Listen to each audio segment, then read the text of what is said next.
ang mayroon dito sa ilog, dito sa parang kuweba? Totoo kayang may yaman na nakatago dito? Totoo kaya na may treasure dito? So sa mga nagko-comment na yung mga content nila ay mga about sa mga treasure, so hindi ko talaga alam kung ano yung meron dito.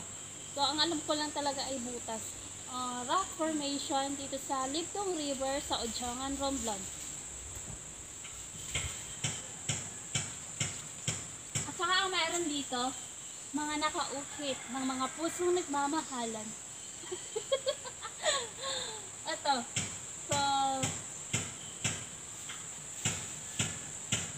So, meron talaga siyang butas, papaliit. So, pag tinignan mo dito sa so meron talaga siyang butas. Baka may posibilidad din na ahas yung nakatira dito. Kaya hindi ko alam kung ano yung laman nito, kung treasure nga ba or ahas. Pero nakakakamangha. Nakaka-amaze dahil para talaga siyang kuweba.